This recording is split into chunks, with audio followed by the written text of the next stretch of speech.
What's up, y'all?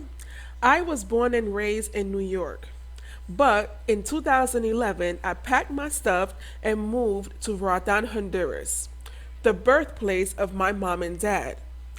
If you two are first generation American and considering Like making a similar music, move, then continue watching this meditation straight video from your for head. tips on how to Mustafa establish sentido para el yourself mundo. in your It's parents' me, home quemando el country. mar como siempre. To the world. You ready now? So you think you're ready to leave America, huh? Well, let me tell you something. Anyone who is a first generation whatever, first generation Jamaican, first generation Chinese, first generation Honduran, you have a unique advantage to people who aren't descendants from other countries. Your unique advantage is if one of your parents are natives to that country, their children have a birthright to also become citizens of that country.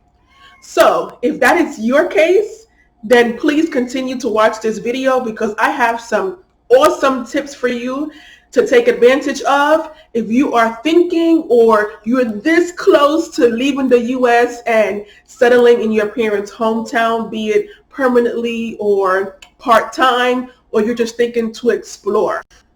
So the first thing you want to do when thinking about moving to your parents' hometown, your parents' village, your parents' country is audit your family inheritance. And what do I mean by that? I mean, you need to sit down your mama, your papa, your grandmama, your grandpapa, your great auntie, your great uncle, all of the elders of the family and ask them a whole list of questions. Do we have land there? If we do have land, how is it shared? Is there any family drama I should know about?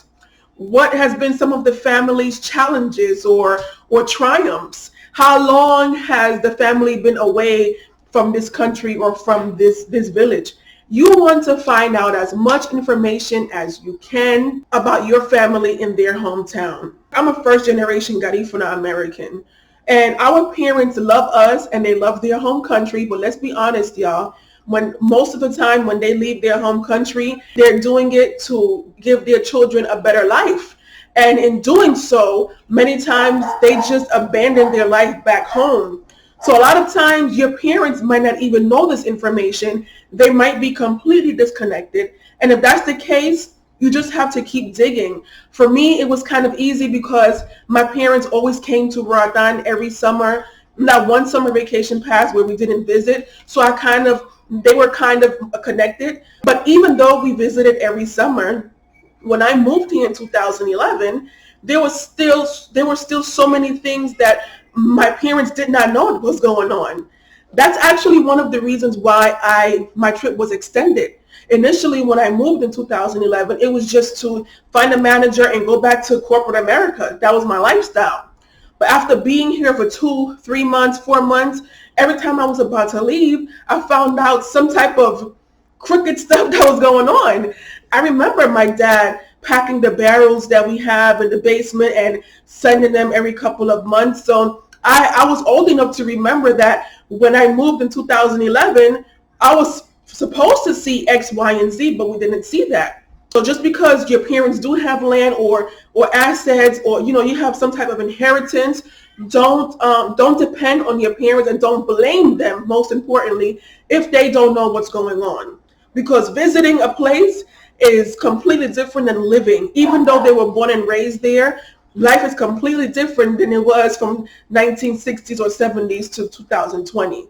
So if things aren't all the way right, just do enough digging. You might have to call your family back home. If you don't have a relationship with them, start going to Facebook. Everybody and their grandmama's on Facebook right now. So just start digging, audit your family inheritance, find out as much information as you can before traveling to your home country. Next, apply for your citizenship.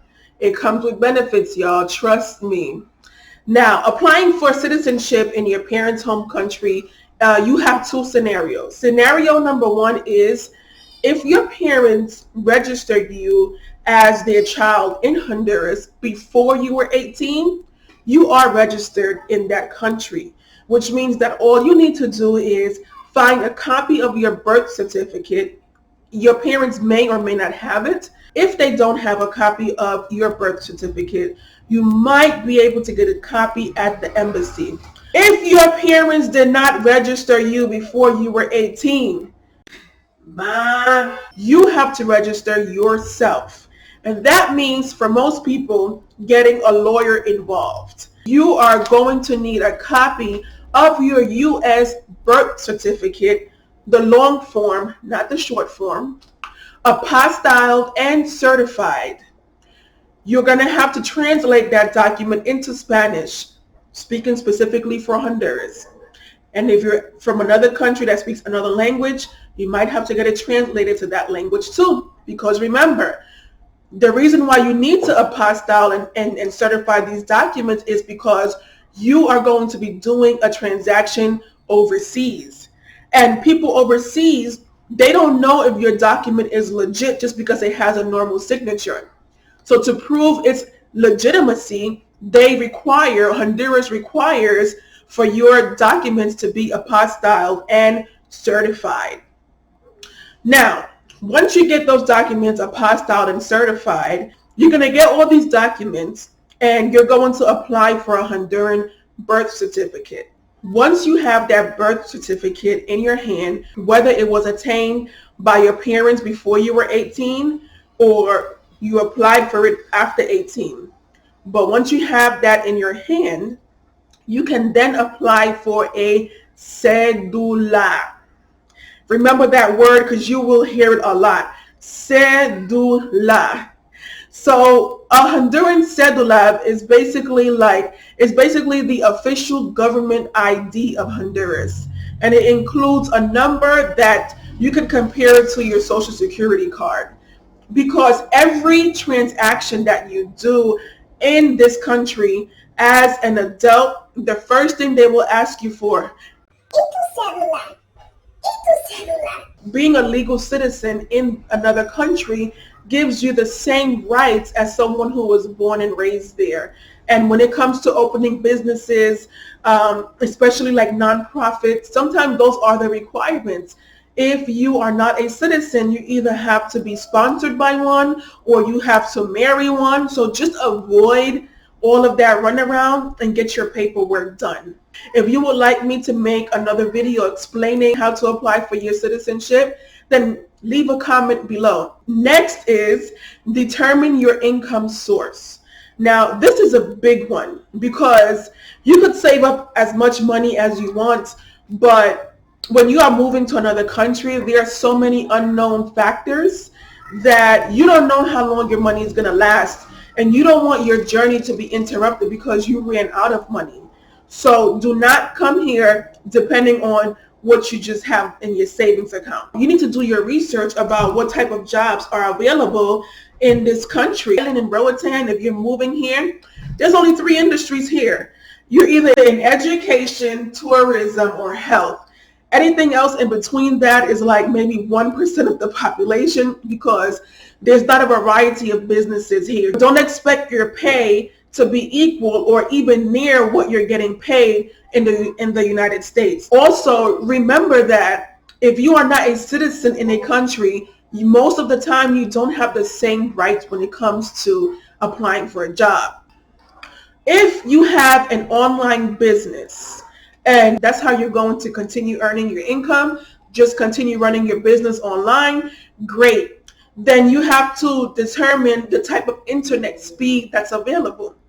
When I moved here in 2011, it was impossible for me to run an online business where I live because there was no unlimited internet. The internet was very, very slow. So just do your research about the location and communication that is required to keep your business running online. Finally, the most important thing you must do before establishing yourself is spend some time living like a local in the country that you plan to relocate or establish yourself in, because vacationing in a country is not the same as living it. Take it from your girl. Every year since I was a little child, my parents brought us to Roatan on vacation. Roatan was not new to me. Nothing, I knew the people, I knew the place. So when I moved here in 2011, I thought I knew it all. That was the biggest slap in the face ever. I didn't know diddly squat. I did not know nada, ni kata. So take it from your girl. You need to experience what it's like doing the simple things like buying grocery. If you have a special diet like me, I don't drink cow's milk. I drink almond milk or coconut milk. So for me, it's important to be in a place where I can either make those milks or buy it. Thank goodness. Shout out to Mr. Eldon, a Roatan native, for opening Eldon Supermarkets. He has all of your dietary needs. Or he got almond milk, he got soy milk, he got vegan cheese, vegan mayonnaise, all this good stuff. So I'm very grateful to be in Roatan because diet is really important to me. And here I'm able to get the food that I need to nourish my body the way I want to. Also, you need to know what it's like paying taxes or paying bills. Do you know where the offices are? Do you know where you have to go pay your light bill? You need to get a realistic idea of what it's like to live. Make a list of what's important to you as far as being settled. I'm not saying you can't sneak in a margarita and a dive here and a beach day here. Do it. But don't let that be 90% of your time, because you will be wasting your time. Remember, be focused. Like, you have to just come with that mindset. I'm on a workcation, not just here on vacation, okay? It's part of your research. We are living in some trying times right now. I know a lot of people are considering moving outside of the United States. I did it, but let me tell you, it's not for everyone, especially if you're used to living a more privileged life. If you're seriously thinking about establishing yourself in your parents' home country, make a list of all of your family inheritance. Number 2, get your legal paperwork together. Number 3, think about your income. And number 4, most importantly, live life like a local before making your final decision. If you are seriously considering making this move, and you're Garifuna or your parents are from Honduras, I am offering free strategy sessions for the months of July and August.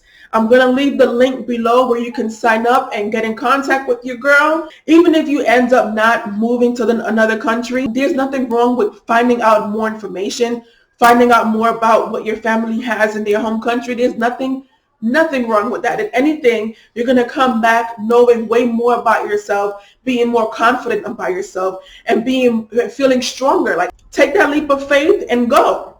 Spread your wings. Don't forget to subscribe, click that bell, and follow me on all my social media platforms. Then came Roatan. Thank you for watching.